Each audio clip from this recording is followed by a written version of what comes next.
Pozdravo čituljka! Danas čitamo Macanovići i njihovi novi susedi. Vest da se u jedan stan u velikom drvetu useljava par panda izazvala je mnogo uzbuđenja. Dolazili su čak iz Kine, a niko se dotle nije sreo ni sa kim iz Kine. Kad su Pamela i Panta panda stigli, pokazalo se da je to živahan mlad par koji se veoma moderno oblači. Panta je radio na televiziji i odlazio u studio u farmerkama šivenim po meri i elegantnim košuljama.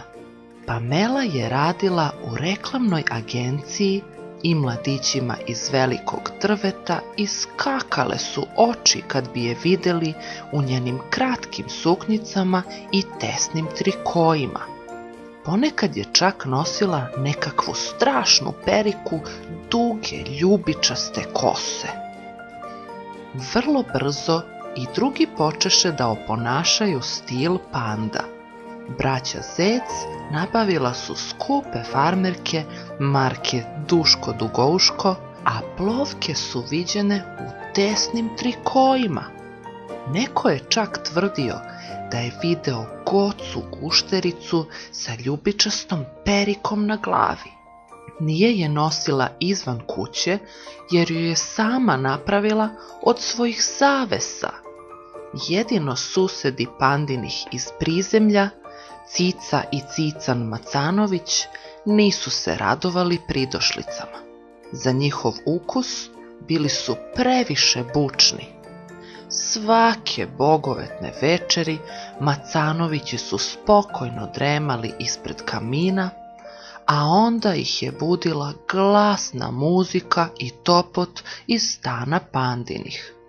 Najzad, pošto su nedelju dana trpeli buku, Macanovići odlučiše da je vreme za svođenje računa sa pandama. "Idem gore da ih opomenem," reče Cica. "Ovako više ne može." Ona ustade sa svoje stolice kraj kamina i pođe na sprat. Cican odloži svoju šolju čaja od mačje metvice pa požuri za njom. "Ne treba da prenaglimo," reče. Kad je stigla do vrata stana panda, Cica odlučno pozvoni, dok se Cican neodlučno vrpoljio za njenim leđima. Muzika se utiša i vrata otvori Pamela panda. "Uđite," reče ona oduševljeno. "Panto, Macanovići su nam došli u posetu," obrati se ona svojem nasmejanom mužu.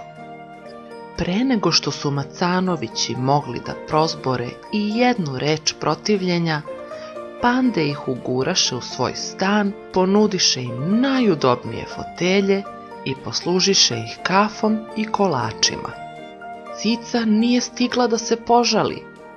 Bile suviše zauzeta razgovorom o uzorcima boja, dok su Panta panda i Cican Macanović razmenjivali mišljenja o sastavljanju tima za prvenstvo velikog drveta u Krpometu. Tek kad su Macanovići pošli kući, Pamela upita Cicu jesu li imali neku posebnu nameru kad su došli. "Iako se mi u svakom slučaju radujemo što ste došli." Pomalo postiđeni, Macanovići pomenuše buku. "O, baš nam je žao," rekoše pande.